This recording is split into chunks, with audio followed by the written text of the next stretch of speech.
बांग्लादेश की पूर्व प्रधानमंत्री शेख हसीना की नेतृत्व वाली अवामी लीग सरकार के सत्ता से बाहर होने और उनके देश छोड़ने के बाद बांग्लादेश में मोहम्मद यूनुस के अगुवाई में अंतरिम सरकार चल रही है। मोहम्मद यूनुस के नेतृत्व में चल रहे अंतरिम सरकार के आने के बाद देश में कट्टरपंथ तेजी से हावी हुआ है। साथ ही हैरानी की बात है कि जिस पाकिस्तान की वजह से बांग्लादेश एक अलग स्वतंत्र देश के रूप में अस्तित्व में आया, उसी पाकिस्तान के साथ बांग्लादेश के संबंधों में तेजी से विकास हो रहा है। पाकिस्तानी सैन्य अफसर लगातार ढाका के दौरे कर रहे हैं। इसी कड़ी में पाकिस्तान के नौसेना प्रमुख एडमिरल नवीद अशरफ भी ढाका पहुंचे हैं। साथ ही 1971 के युद्ध के बाद पहली बार पाकिस्तान का एक युद्धपोत भी बांग्लादेश पहुंच गया है। शनिवार को पाकिस्तानी वॉरशिप PNS सैफ बंगाल की खाड़ी से होते हुए चटगांव बंदरगाह पहुंचा। यह जहां 4 दिन की सद्भावना यात्रा यानी गुडविल विजिट पर है, जिसका मकसद दोनों देशों के बीच रक्षा सहयोग को मजबूत करना बताया गया है। चटगांव पहुंचने से पहले बांग्लादेश नौसेना के जहाज BNS स्वाधीनता ने समुद्र में ही पाकिस्तानी जहाज को औपचारिक सलामी दी और बंदरगाह तक एस्कॉर्ट भी किया। यात्रा के दौरान दोनों देशों की नौसेनाओं के अधिकारी आपसी मुलाकात करेंगे और सहयोग के विभिन्न पहलुओं पर भी चर्चा करेंगे। यह यात्रा 12 नवंबर तक चलने वाली है। पाकिस्तानी नौसैनिक जहाज PNS सैफ के दक्षिण पूर्वी चटगांव स्थित बांग्लादेश के मुख्य बंदरगाह के पास लंगर डालने के एक दिन बाद नवीद अशरफ की बांग्लादेश यात्रा हुई है। नवीद ने 9 नवंबर को ढाका में बांग्लादेश के सेना प्रमुख जनरल वकार उज-जमा और अपने समकक्ष एडमिरल नजमुल हसन के साथ मुलाकात की।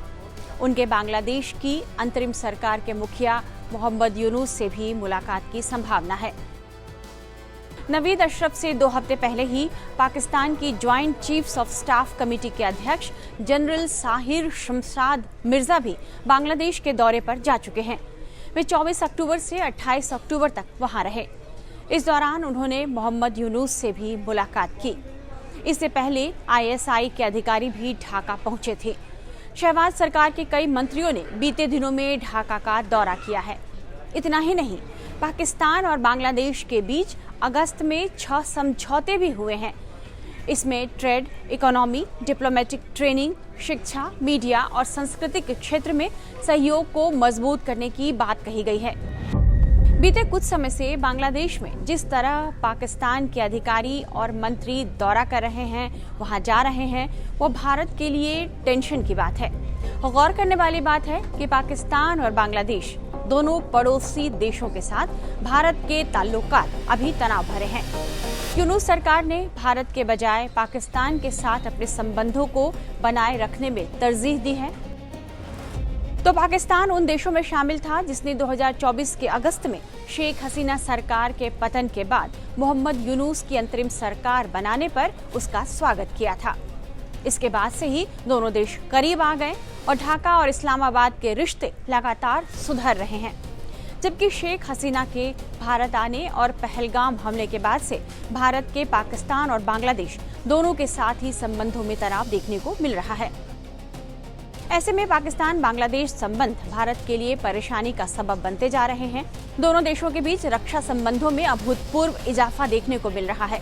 सितंबर और दिसंबर 2024 में मोहम्मद यूनुस ने पाकिस्तान का दौरा किया और उन्होंने गिले शिकवे भुलाकर संबंधों को मजबूत करने की बात कही और तब से ही उनके तेवर भारत के लिए बदलते चले गए हैं। नवंबर 2024 में पाकिस्तान और बांग्लादेश के बीच सीधे समुद्री संपर्क की भी शुरुआत हुई थी। पाकिस्तान के बांग्लादेश में पुराने इतिहास को देखते हुए भारत की चिंता इस नजदीकी से बढ़ रही है। विशेषज्ञों का मानना है कि पाकिस्तान लंबे समय से बांग्लादेश में प्रभाव बनाने की कोशिश कर रहा है और उसकी यह कोशिश रंग लाती दिख रही है। पाकिस्तान बांग्लादेश की जमीन का इस्तेमाल पूर्वोत्तर भारत में शांति भड़काने के लिए कर सकता है, ऐसा विशेषज्ञों का मानना है। विशेषज्ञों का यह भी मानना है कि पाकिस्तान जिस तरह बांग्लादेश में दखल बढ़ा रहा है, उससे यह दोनों देश भारत के खिलाफ कोई खिचड़ी पका सकते हैं। यह भारत के लिए परेशानी बढ़ा सकती है। वहीं भारत के लिए PNS सैफ का बांग्लादेश आना भी चिंता की बात है। पहली बार कोई पाकिस्तानी वॉरशिप चटगांव पहुंचा है। कई मीडिया रिपोर्ट्स में यह कहा जा रहा है कि पाकिस्तानी वॉरशिप का चटगांव पहुंचना सिर्फ और सिर्फ यूनुस के इशारे पर हो रहा है और बांग्लादेश के सशस्त्र बल प्रभाव के निमंत्रण पर यह यात्रा आयोजित की गई है, जो देश की तीनों रक्षा सेवाओं का समन्वय करता है। यह विभाग सीधे बांग्लादेश के मुख्य सलाहकार मोहम्मद यूनुस के अधीन काम करता है। इससे यह साफ साफ पता चलता है कि भारत से बढ़ रहे तनाव के बीच बांग्लादेश की मोहम्मद यूनुस सरकार पाकिस्तान से तेजी से रिश्ते सुधारने में लगी हुई है। जो जहाज पहुंचा है चटगांव, यह चीन में बना हुआ है और उसकी तकनीक से लैस है, जिससे चीन बांग्लादेश में सैन्य पहुंच बना सकता है।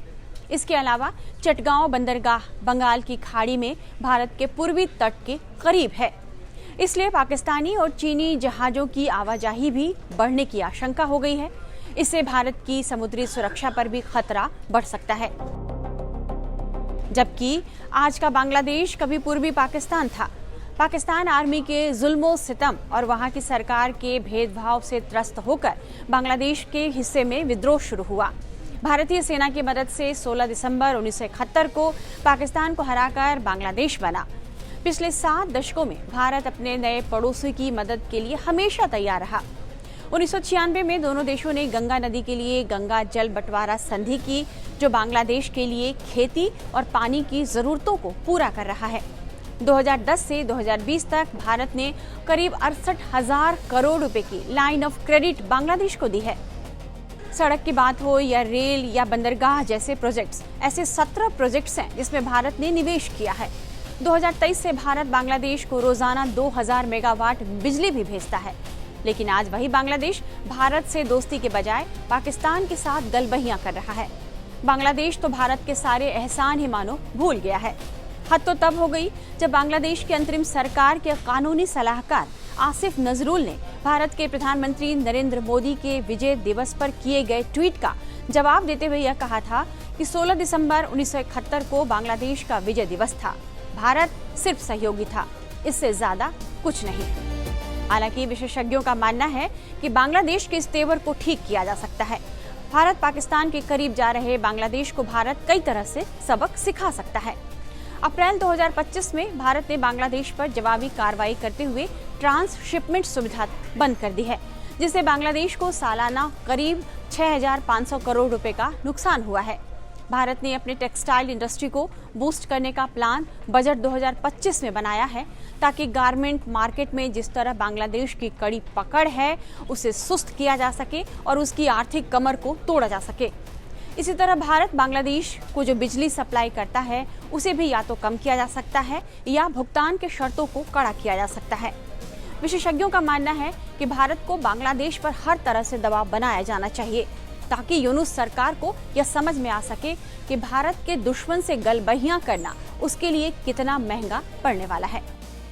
इस तरह के तमाम एक्सप्लेनर्स और बाकी खबरों के लिए आप बने रहिए टाइम्स नाउ नवभारत के साथ। और हाँ, क्या आप टाइम्स नाउ नवभारत के रेगुलर व्यूअर हैं? नहीं हैं? अभी तक चैनल को सब्सक्राइब नहीं किया है तो सोचना क्या है, देर मत कीजिए और अभी तुरंत चैनल को सब्सक्राइब कीजिए। एक और जरूरी बात हम आपको बता दें कि 11 नवंबर को जब दूसरे चरण की वोटिंग खत्म होगी तो हम शाम से आपके लिए लेके आएंगे सबसे सटीक एग्जिट पोल। तो अब टाइम्स नाउ नवभारत पर हमारा एग्जिट पोल देखना मत भूलिएगा।